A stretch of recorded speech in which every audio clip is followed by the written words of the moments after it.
Students, welcome again. आज हम बात करेंगे क्लास +1 के chapter number 2 relations and functions के बारे में।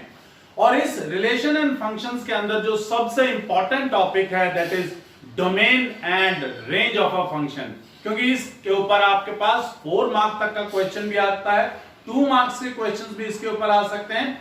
सो आज हम समझने वाले हैं कि किसी भी फंक्शन की डोमेन कैसे फाइंड आउट की जाती है और रेंज कैसे फाइंड आउट कर सकते हैं। तो we will understand it by some examples. Before going to the examples, 2 चीजों का खास ख्याल रखना है जब भी आप डोमेन के बारे में बात करेंगे। देखिए, दोबारा से डेफिनेशन ऑफ फंक्शन के ऊपर जाता हूं मैं और इसको अंडरस्टैंड करने की कोशिश करते हैं। हमें बताया गया था कि एक फंक्शन एक रिलेशन है और उसमें क्या खास बात है कि उसके डोमेन के हर एक एलिमेंट की इमेज होती है कोडोमेन में। यानी कि जो सेट ऑफ डोमेन है, यानी जो जिसको हमें फाइंड आउट करना है यहां पर, उसका कोई भी ऐसा एलिमेंट नहीं होना चाहिए जिसकी इमेज ना निकलती हो।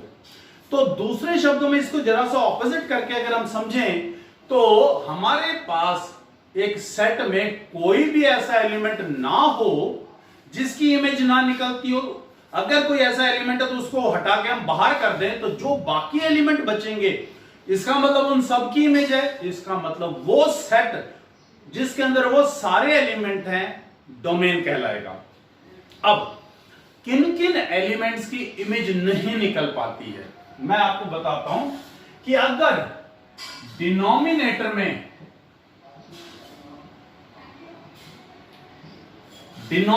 में किसी भी केस में 0 आ जाए तो पक्की बात है वो फंक्शन नॉट डिफाइंड हो जाएगा।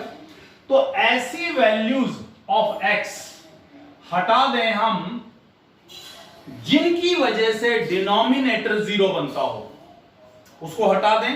या सेकंड, दूसरी बात, अंडर रूट के अंदर नेगेटिव टर्म,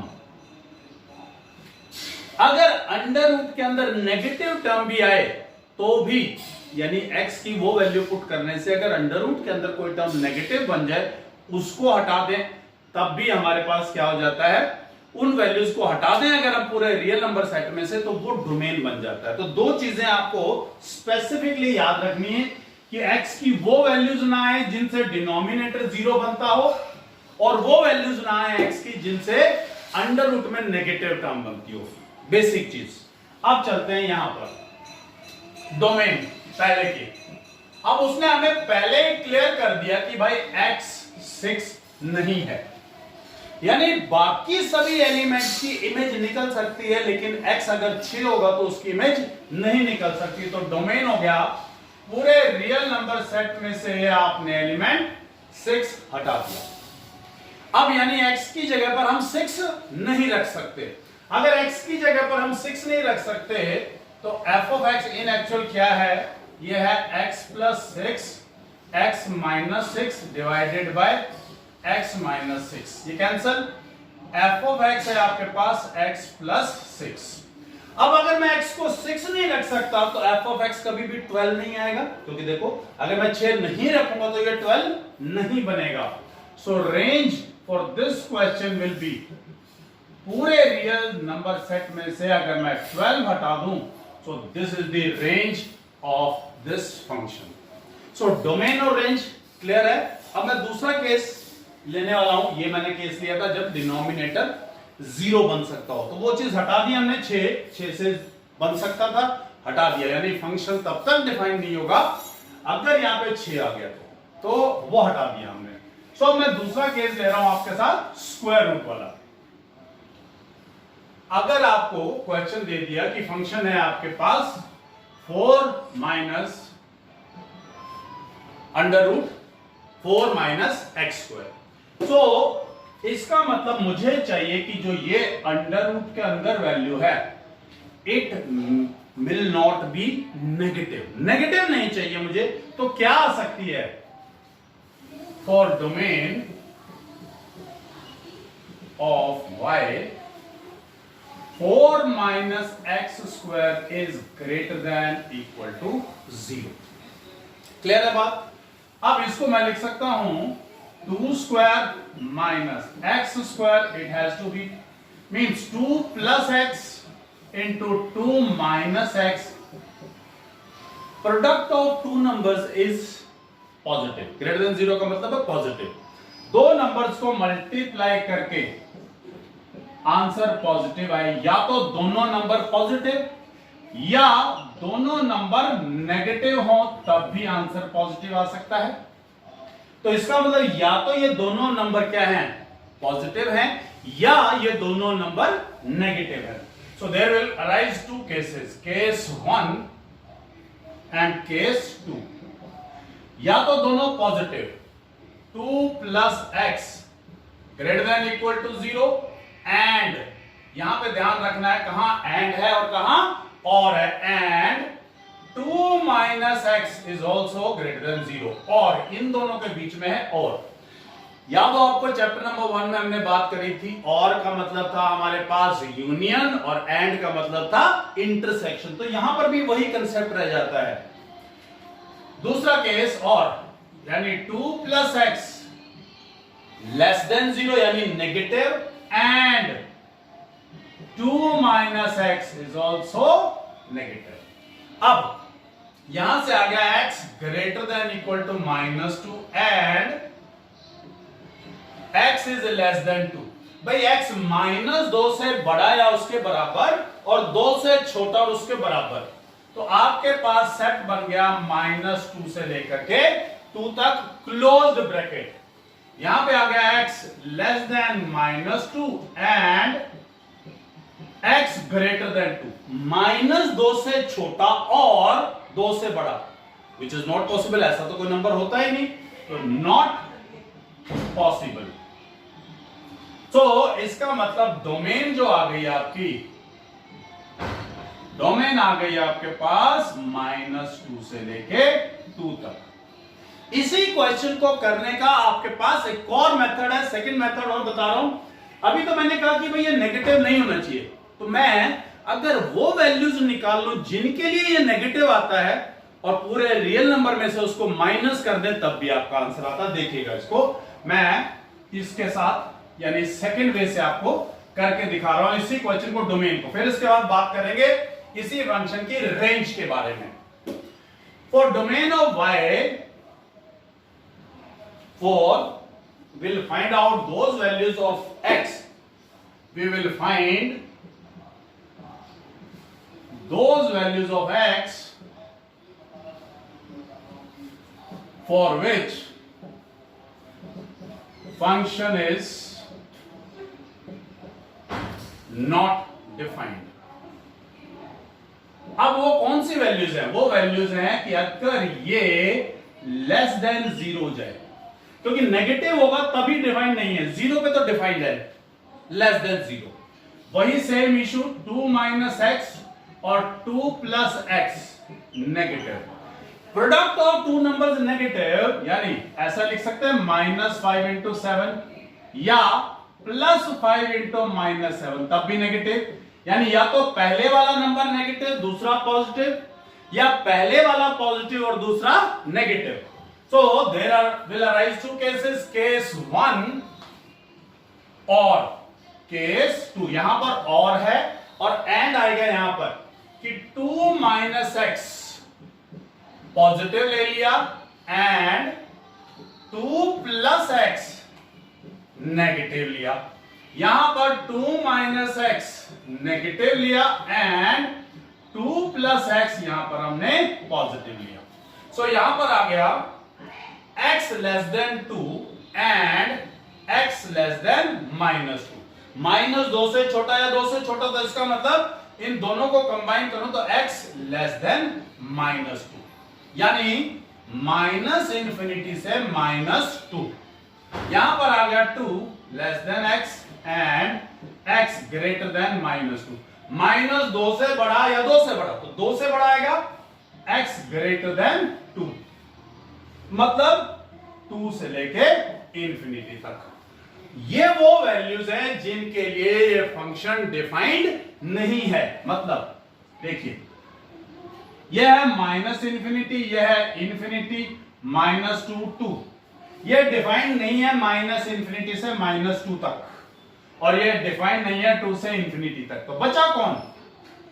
ये पोर्शन बचा, एंड दिस पोर्शन इज -2 से लेके 2 तक। यानी अगर मैं पूरे रियल नंबर सेट में से माइनस कर दूं -∞ to 2 यूनियन 2 से इंफिनिटी, ये अगर मैं माइनस कर दूं तो बचा क्या? -2 से लेके 2 तक। तो पहले वाला ही केस आ गया आपके पास। दो तरीके हैं इसको करने के, डिपेंड करता है कि आपको कौन सा तरीका क्लियरली समझ में आता है, कौन से तरीके से आप करते हैं। अब बात करते हैं इसी क्वेश्चन की रेंज के बारे में। अब डोमेन क्लियर होगी हमारे को कि -2 से लेकर के और 2 के बीच में ये वैल्यूज आने वाली हैं। डोमेन आपके पास आ चुकी है -2 से लेके 2 तक। अब बात करेंगे रेंज की। रेंज का मतलब है वैल्यू ऑफ y। अब अगर मैं दोनों तरफ स्क्वायर कर दूं तो y² इज 4 - x² और x² is equal to 4 - y² √4 - अब जो x की वैल्यू है वो -2 से 2 के बीच में रहती है, तो y की वैल्यू क्या क्या आ सकती है आपके पास? अब अगर x की वैल्यू -2 आया आपके पास तो इसका मतलब ये 4 होना चाहिए, यानी y should be 0।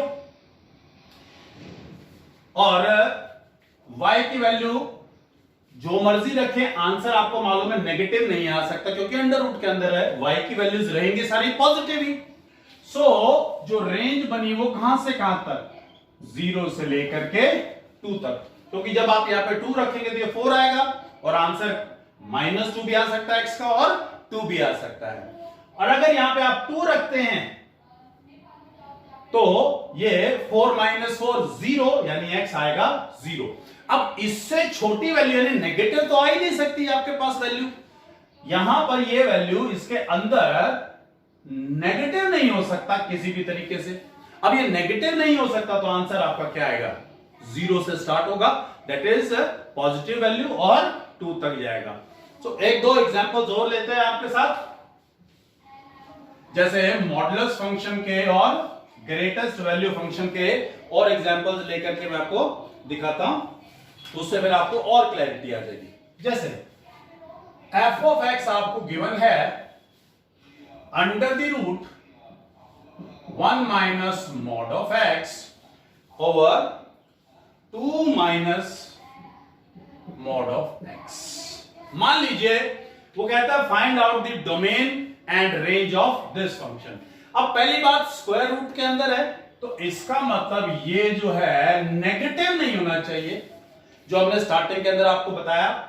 So for domain of f of x 1 minus mod of x over 2 minus mod of x has to be greater than equal to 0।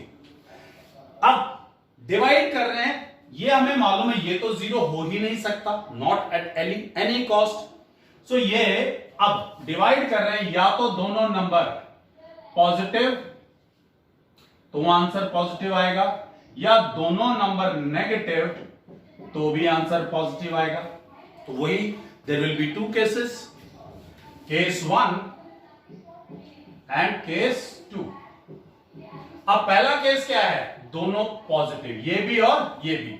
अब ऊपर वाली जो वैल्यू है it may be equal to 0, but नीचे वाली जो value है and 2 minus mod of x has to be only positive. 0 नहीं हो सकती, डिनोमिनेटर 0 नहीं हो सकता। Case 2 1 minus mod of x negative less than equal to 0 and 2 minus mod of x is less than 0, negative not 0, equal to 0 नहीं हो सकता। सो ये छोटी छोटी जो बातें हैं अगर ये क्लैरिटी से याद रखेंगे आप, कंसेप्ट दो ही है आपके पास, स्क्वायर रूट में नेगेटिव ना आए और डिनोमिनेटर 0 ना हो, इसके अलावा और कोई कंसेप्ट नहीं है इसके अंदर। सो इन दोनों चीजों को सॉल्व करते हैं। यह आ गया 1, कहता mod of x is less than equal to 1 and mod of x is less than 2। 2 से छोटा हो, वो कह रहा है 1 से छोटा या 1 के बराबर हो, तो पक्की बात है mod of x is less than equal to 1 रहेगा। यहां पर mod of x and mod of x is greater than 2, mod of x is greater than equal to 2, तो दोनों को कंबाइन करूंगा तो क्या आएगा, mod of x greater than 2। So ये और ये, अब ये जो मॉड है इसकी डेफिनेशन को सॉल्व करते हुए वैल्यू फाइंड आउट करते हैं। Mod of x is less than equal to 1, mod of x is less than equal to 1, यानी मॉड ऑफ x की वैल्यू हमेशा 1 से छोटी है या उसके बराबर है। तो इसका मतलब क्या है कि x हमेशा 1 से छोटा या 1 के बराबर होगा और हमेशा ग्रेटर देन इक्वल टू -1 होगा, क्योंकि -1 से अगर कोई छोटी वैल्यू रखेंगे तब ये नहीं आएगा। जैसे -2 रखूंगा तो वो 2 आएगा, 2 छोटा नहीं है 1 से, तो जो x की वैल्यू है वो -1 और 1 के बीच की वैल्यू रहेगी, मतलब ये जाएगा -1 से 1 तक, इसका मतलब। और का मतलब है union. Mod of x is greater than 2, अब इसको समझेंगे, mod of x greater than 2 यानी x greater than 2 and x less than -2, -2 से छोटे और 2 से बड़े, x की वैल्यू 2 से बड़ी और -2 से छोटी, मतलब -∞ से -2 ये रहेगा, और दूसरा क्या रहेगा 2 से लेकर के इंफिनिटी तक, 2 टू इंफिनिटी, यूनियन 2 से लेके इंफिनिटी। ये आपके पास आई डोमेन ऑफ दिस फंक्शन। इस फंक्शन की डोमेन बन गई है आपके पास क्या, ऐसे नंबर लाइन पे अगर आप इसको समझना चाहें, यह है -∞, यह है इंफिनिटी, यह आपके पास -2, यह है -1, यह है 1, यह है 2। एक तो ये पोर्शन -∞ से -2 ये, दूसरा है 2 से लेके इंफिनिटी ये, और तीसरा है -1 से लेकर के 1 तक। ये पोर्शंस नहीं है, या तो मैं इसको क्या लिख दूं कि रियल नंबर में से माइनस कर दिया -2 से लेकर के -1, यूनियन 1 से लेकर के और 2 तक। ये अगर हटा दूं तब भी आपके पास ये डोमेन हो गई। अगर आप डायरेक्टली ऐसे लिखते हैं दैट इज ऑल्सो करेक्ट। ये हो गई इसकी domain. Now let's talk about next question, जो मैंने आपको कहा था कि आपको ग्रेटेस्ट इंटीजर वाला और क्वेश्चन करके दिखाते हैं कि वो क्या वैल्यूज आएंगी। So let's see, greatest integer कहता है f of x 1 by under the root greatest integer function x का square minus greatest integer function x और -6।